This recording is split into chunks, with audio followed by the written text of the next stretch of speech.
สวัสดีค่ะใครๆก็เข้าครัววันนี้แนนมีเมนูขนมหวานมาฝากกันค่ะนั่นก็คือเมนูเครปชาโคค่ะสำหรับเมนูนี้นะคะจะแตกต่างจากเครปธรรมดาก็แค่เราเติมผงชาโคลงไปให้มันเป็นสีดำมีความแปลกนิดนึงแต่ว่าความอร่อยเนี่ยอยู่แน่นอนเดี๋ยวเราไปดูวัตถุดิบแล้วก็ขั้นตอนในการทำกันเลยค่ะเรามาดูวัตถุดิบในการทำเครปชาโคกันค่ะเริ่มด้วยนี่เลยค่ะนมสดไข่ไก่แป้งเค้กค่ะน้ำตาลทรายเนยละลายเกลือกลิ่นวานิลลาค่ะกล้วยหอมวิปปิ้งครีมนูเทลล่าและผงชาโคค่ะเดี๋ยวเราไปดูขั้นตอนในการทำกันเลยค่ะเรามาเริ่มทำตัวแป้งตัวเครปชาโคกันเลยนะคะอันนี้ก็แป้งเค้กค่ะใส่ลงไปร่อนก่อนนะคะเผื่อว่ามันมีเป็นเม็ดตามด้วยผงชาโคใส่ลงไปร่อนรวมกันเลยอันนี้หาซื้อได้ตามร้านเบเกอรี่ทั่วไปนะคะจะมีขายอยู่เนี่ยที่มันร่อนยากเพราะว่าแป้งมันเป็นเม็ดค่ะ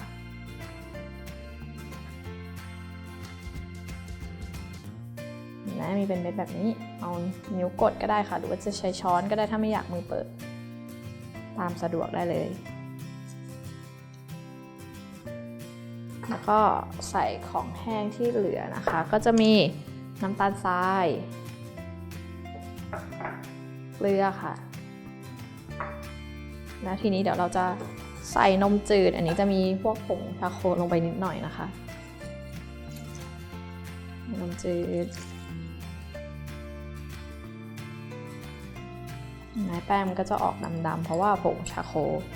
แค่นั้นเองทำให้ดูแบบมีความแตกต่างแบบใหม่นิดนึง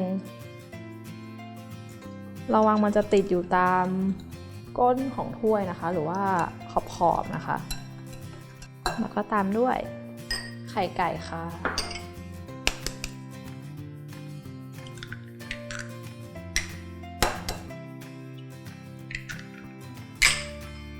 กลิ่นวานิลลาช่วยดับกลิ่นคาวของไข่แล้วก็ทำให้แป้งของเราเนี่ยมันออกมีกลิ่นหอมๆนะตีให้เข้ากันค่ะแล้วก็ตามด้วยเนยจืดค่ะเอาไปละลายให้มันเป็นน้ำๆแบบนี้นะคะไม่ต้องร้อนมากนะคะค่อยๆใส่แล้วก็คนไปด้วย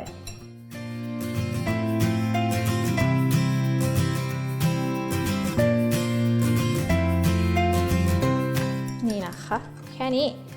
เดี๋ยวน่าจะขอเอาแป้งไปกรองก่อนนะคะเผื่อมีมันแป้งที่มันแบบเป็นเม็ดผงชาโคที่ยังเป็นเม็ดอยู่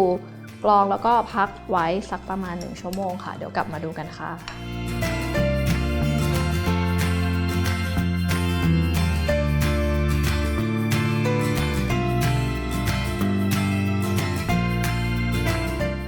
อันนี้เดี๋ยวเราจะมาทอดตัวเครปชาโคกันนะคะอันนี้นั่นก็พักไว้ประมาณ1 ชั่วโมงแล้วนะทีนี้เราก็ตั้งกระทะนะคะถ้าหากที่บ้านใครไม่มีแบบนี้ก็ใช้แบบธรรมดาก็ได้ค่ะทาเนยกันติดอันนี้นั่นใช้เป็นเนยจืดนะคะถ้ากระบวยใหญ่ก็สักประมาณครึ่งกระบวยก็พอค่ะแค่เราจะกิ้งให้มันแบบเต็มแผ่นแบบนี้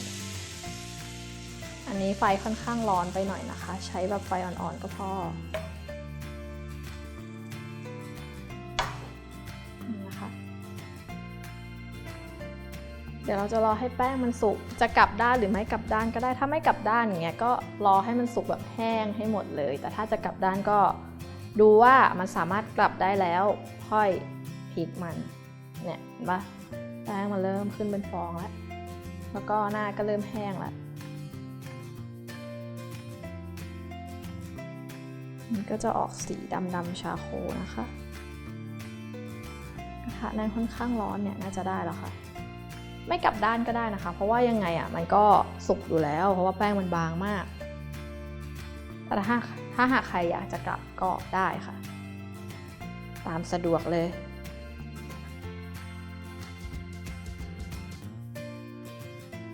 จัดขึ้นมาหน่อยก็ลงตะแกรงได้เลยค่ะ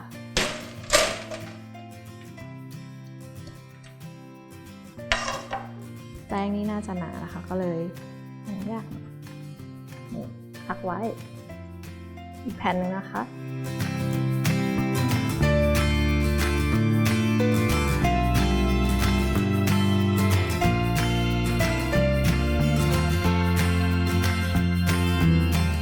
นี่จะเยอะไปหน่อยนะคะเดี๋ยวแป้งมันจะหนา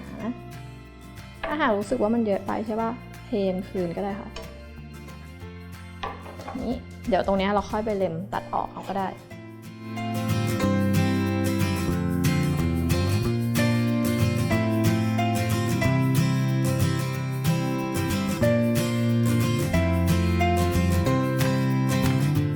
เนี่ยขอบด้านข้างอะถ้ากลัวมันไม่สวยก็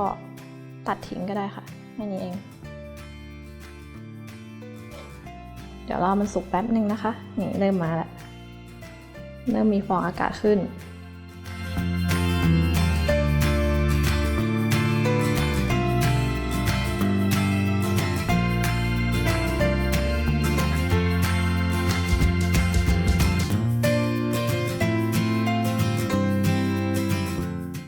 อันนี้ใช้เวลาไม่นานค่ะด้านนี้เพราะว่ามันมีความแห้งอยู่แล้วมันสุกอยู่แล้วนะ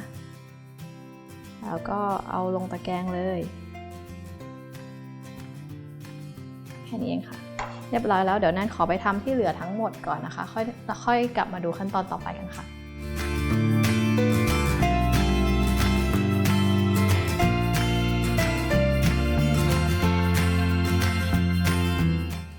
เดี๋ยวเราจะมาเริ่มแต่งหน้าตัวเครปชาโคกันนะคะเริ่มด้วยนี่เลยค่ะอันนี้แนนใช้เป็นตัวนูเทลล่ากับกล้วยหอมนะคะปาดลงไปเลยชอบกินแค่ไหนก็ตามใจเลยค่ะ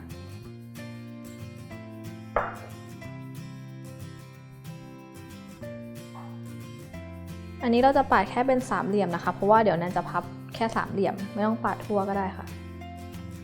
มันจะหนักเกินไป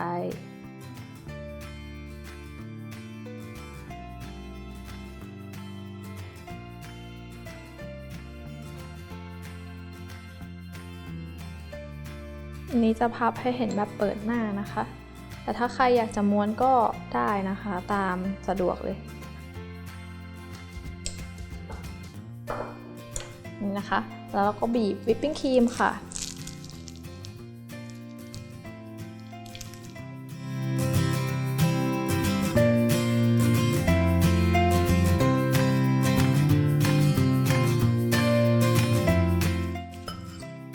แล้วก็วางตัว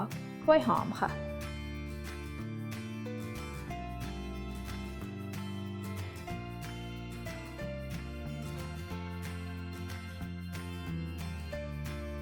นี้จะเข้ากันมากสำหรับตัวกล้วยหอมกับนูเทลล่านะนะคะแล้วก็ง่ายๆพับให้ยังแบบพอเห็นตัวไส้อยู่นะคะ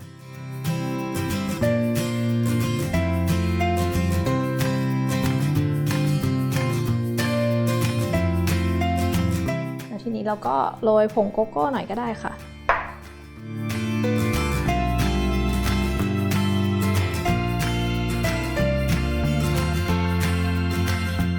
ถ้าหากใครจะเพิ่มเป็นพวกแบบช็อกโกแลตแท่งบิสกิตอะไรอย่างนี้ก็ได้นะคะตามสะดวกเลยสำหรับไส้นี้เปลี่ยนได้ค่ะจะเป็นสตรอเบอรี่ก็ได้ค่ะแล้วแต่ชอบได้เลยนะคะนี่เสร็จแล้วหน้าตาก็จะดูแบบน่าทานแบบนี้แต่สีก็จะดูแบบเข้มๆหน่อยนี่